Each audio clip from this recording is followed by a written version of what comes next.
Welcome back. Our In Focus discussion tonight is on Utah's post-COVID care clinics. Hundreds of thousands of people in our state have contracted and recovered from COVID-19, but there is a small group of Utahns who continue to suffer from lingering symptoms. They're known as the COVID-19 long haulers. For months at the beginning of the pandemic, they had nowhere to turn for answers and for help, but now there will be 2 facilities to provide treatment and research. Joining us live in the studio tonight is Lisa O'Brien, the co-founder of the Utah COVID-19 Long Haulers Group. Lisa, thank you very much for being here tonight. And welcome back to the show. And first and foremost, how are you doing health-wise?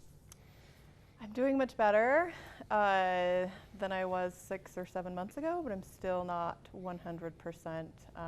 Still struggling with some insomnia, fatigue, which is one of the top symptoms that people are experiencing, and post-exertional malaise. And I know this group that you formed is growing. How many people are involved and what does the group do? Yeah, so last time I was here about 4 months ago, we only had 1,000 members. Since then we've grown to almost 3,000 members. And our group is mostly a place for people to come and feel safe and share what they're going through. Find others who are going through it that can relate with them, and find resources that we've gathered, over the last year. And I guess to know that you're not suffering through this alone, because this is uncharted territory. Nobody really knows a whole lot about this and hasn't gone through it long term before. You mentioned your fatigue, your insomnia. Are those some of the common symptoms that people in your group report having? Yeah, for sure. Fatigue is the number one. That people report experiencing. And then, we're also seeing people with erratic heart rates, and a lot of people are ending up getting diagnosed with things like dysautonomia, which is a dysfunction of your autonomic nervous system, which is responsible for like your heart rates and your blood pressure and your digestion and sweating. And then we're also seeing people that are meeting all the criteria for myalgic encephalomyelitis, also commonly referred to as chronic fatigue syndrome, but that does not mean that you're just really tired. I mentioned post-exertional malaise. That is actually one of the hallmark symptoms of ME/CFS, and it just means that if you overexert yourself physically or cognitively, it can bring on a relapse of your symptoms, and sometimes these relapses can last days or weeks or even months. So kind of like having COVID-19 all over again after that exertion, right? Yeah, it can bring back all those symptoms, plus other symptoms that you had in the post-acute phase. This sounds terrible, but the point of tonight's discussion is there is help available now. I know that you and other members of your group have recently started the program at the Bateman Horne Center. So what is that treatment like, and how have you seen progress? Yeah, so that has been amazing. I got in contact with the Bateman Horne Center probably back like last September. I was really surprised when they told me that they were starting this program. A lot of people are seeing improvement, and I think a lot of the reason is because these syndromes are not new. They've been around for decades. They're just under-researched, and not a lot of doctors really know.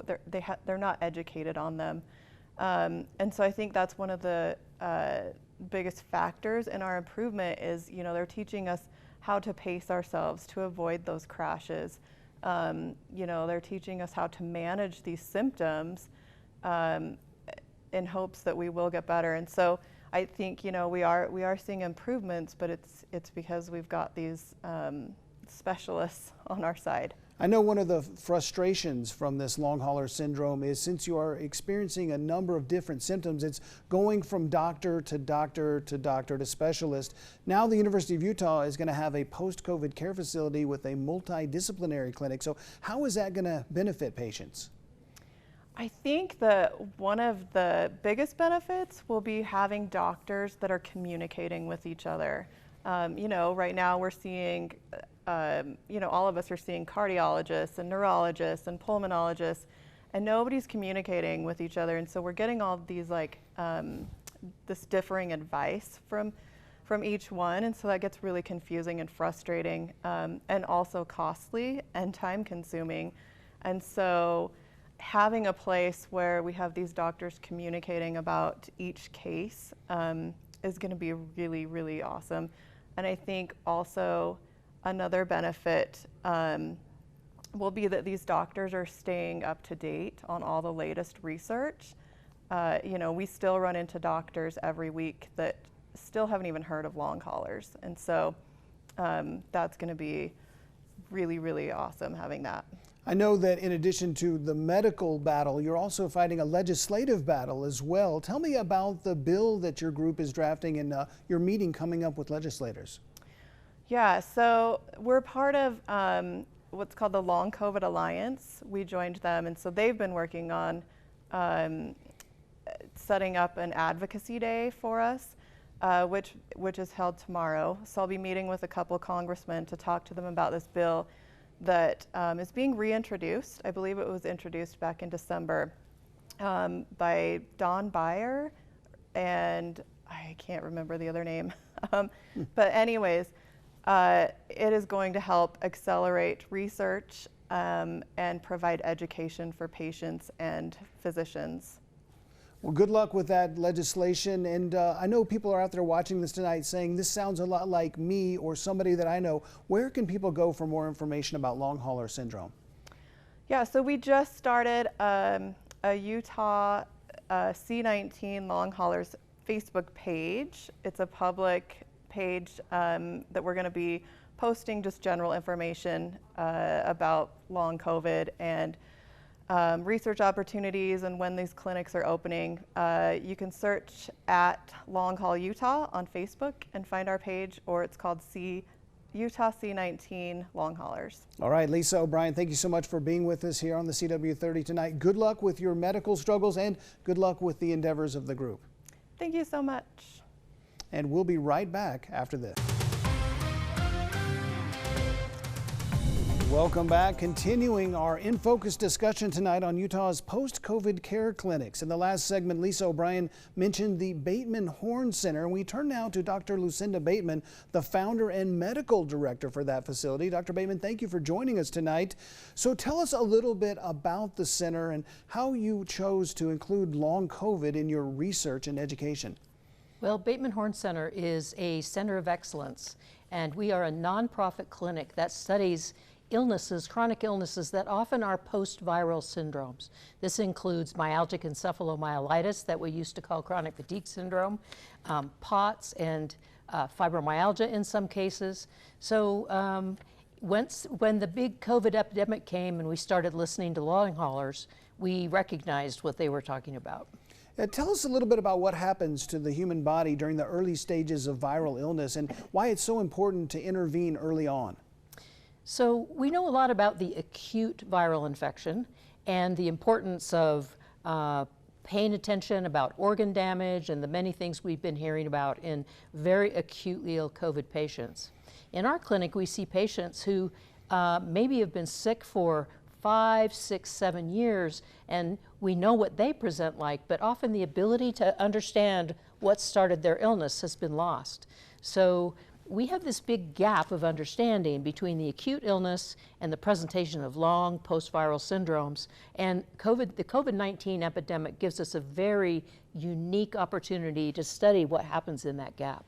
Well, with your research and all you've learned about this virus over the past year, how can the medical community approach the diagnostic workup and the management of these long COVID cases? So we've been focusing on long haulers who were not sick enough to be admitted to the hospital. So this is a very unique group, and after they've seen all the specialists, we bring them in to see us. And some of the tips I can give of things to watch out for in these patients. One is the phenomena of post-exertional malaise. This comes from exercise and upright activity intolerance, and when the patients do too much, they have this relapse of their symptoms called post-exertional malaise. We're also seeing a lot of orthostatic intolerance syndromes, dysautonomias, orthostatic hypotension, and POTS. And testing for those and recognizing for them is a unique treatment target for patients with these problems. It's really important to teach patients the importance of pacing their activity so they don't exacerbate the symptoms over and over. And it's a little bit dangerous to have patients begin exercise too quickly. So we avoid a structured, force-graded exercise and help patients function within their energy envelope. And another clue is to assess for common comorbid conditions that we see in ME, CFS, and fibromyalgia. This might include small fiber neuropathy, orthostatic intolerance syndromes, mast cell activation syndrome, and we've been seeing a lot of new sleep apnea syndromes as well. Dr. Bateman, Lisa O'Brien mentioned the treatment program available at the Bateman Horne Center. What have you been seeing with patients, and what have you been learning as they go through that program? Well, what we've seen is there's a significant parallel in these patients to what we've learned in the field of ME/CFS and fibromyalgia, especially ME/CFS with its common comorbid conditions. So we are a center of excellence. Our job, we have limited resources to see large numbers, but we really try to focus on creating educational materials that can be provided for patients and provided for other clinicians based on the things we learn in our clinic. And many of these comorbid conditions and the presenting symptoms are amenable to supportive treatments. For patients suffering these type of symptoms over weeks and months, it's got to be very frustrating. I mean, what kind of encouragement is there now that there is some sort of a light or some sort of treatment at the end of the tunnel? Well, the positive thing is these are patients early in illness compared to the severe illnesses like ME/CFS. And we don't know how many patients will go on to develop long chronic illness. Our goal is to intervene as early as possible and reduce that number to as many as possible. So I encourage people who have lingering symptoms after COVID infection, no matter how severe it is, to access the social media resources, Lisa's group. You can come to our website, our YouTube site, and there will be growing resources in all of the major medical providing centers like the University of Utah. It will just come slowly, but we will have it. I'm curious, Dr. Bateman, are there other clinics like this around the country? And if so, are you guys sharing your information and your research? There are other clinics. There's not really a central effort right now. I've heard some very good presentations that came through some CDC education about some of the early observations of long COVID patients, and they fall right in line with what we're seeing. So, and there is a national effort to connect all of these programs. We hope that we can be able to do that, and the government is just about to grant up to $1.4 billion in money to support all kinds of post-acute sequelae of long COVID. So this will enable us to move much more quickly. That's fantastic. And where can people go to get more information on your program at the Bateman Horne Center? So our website is at batemanhorncenter.org. That's Horne, H-O-R-N-E. You can go to our YouTube site, YouTube Bateman Horne Center. We have many educational videos, and we'll do what we can. And the people we can't see, we're going to provide as much information as possible. Dr. Bateman, thank you so much for the great work that you and your staff are doing there, and thank you for being with us tonight on the CW30. Thanks for having me. All right, we'll be right back with more after this. Continuing our In Focus discussion tonight on Utah's post-COVID care clinics. We have heard from Lisa O'Brien, a Utah long hauler, and Dr. Lucinda Bateman. We now turn to the University of Utah Health. Joining us now, Dr. Jeanette Brown, Assistant Professor of Internal Medicine at University of Utah Health. So, Dr. Brown, thank you for being here tonight, and tell us about this COVID care center that's opening up on June 1st. So we're really excited to be going through this endeavor. I've spent the past year plus taking care of patients in the ICU and in the hospital, but also in the clinics, and these patients still continue to suffer from the effects of having COVID. Our clinic will care for patients that have been hospitalized, and our hospital has actually had over 1,600 patients that were hospitalized. So there's that need, but there's also the need for patients who initially weren't ill enough to be hospitalized, but are still continuing to have symptoms. What's it like to continue to slowly unravel this medical mystery? I mean, treating the most chronic patients in the hospital and now seeing the lingering symptoms that go on for months afterwards. I think for us as clinicians, many of us are concerned that people still experience symptoms and we want to provide relief for these symptoms. As Dr. Bateman alluded to, there are other post-viral syndromes that we're aware of, but there are some unique aspects of COVID as well. And we want to provide a clinic where patients get the best care that we know of based on the most current literature. We also want to provide support for providers because we're learning this as we go, and also to provide a research opportunity for ongoing studies and things like biorepositories where we collect samples in case somebody has a brilliant idea or hypothesis later. They can go to the freezer and pull out samples and not have to recollect samples, for example. And also patient care surveys to track symptoms and to see how things evolve over time so that we get a better idea of what the natural history of COVID is. No, unfortunately, I know demand for these services is very high. Other post-COVID care clinics around the country have wait lists just to get in. Do you think this is going to happen at the U of U? Yeah, there is a real possibility. Other clinics around the country have like up to thousands on their wait lists. Our goal is to try to get patients in as quickly as possible and help them navigate what can be a complex medical system, try to get them into primary care providers as needed, but also link them up with subspecialists to help them navigate through some of these complex symptoms that they're having. Yeah, how do you go through that process of connecting the patients to the right specialist for their particular symptoms? So if you already have an established primary care provider that you want to stay with, we will have a care coordinator that will interview the patient and help to get them to the correct subspecialist. If the patient doesn't have a primary care provider, that's actually a great opportunity for them to get placed with a primary care provider to address other health needs and help to coordinate between specialists as well. Now, of course, University of Utah Health associated with a great research institution.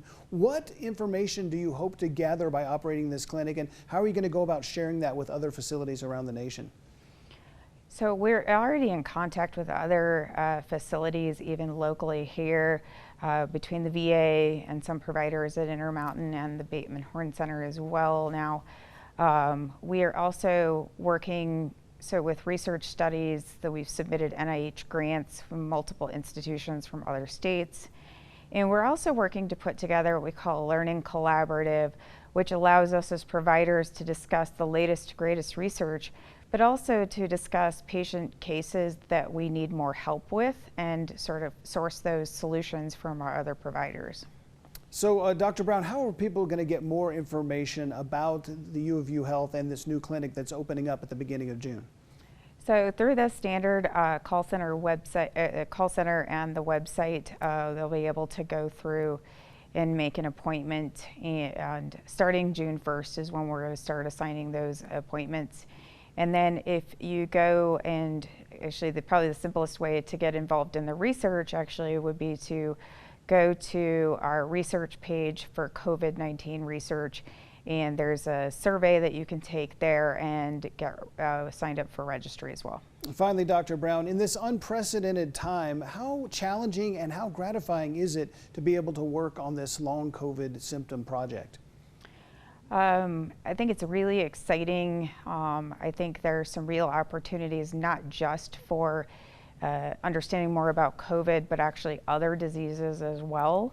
And I think the research infrastructure and the clinical care infrastructure, including things like being able to use telehealth visits and improve access for patients, is really going to help not just for COVID, but actually improve our care long term. Well, it seems like we're learning just a little bit more each and every day. Dr. Jeanette Brown, Assistant Professor of Internal Medicine at University of Utah Health, thank you for being with us tonight. Thank you.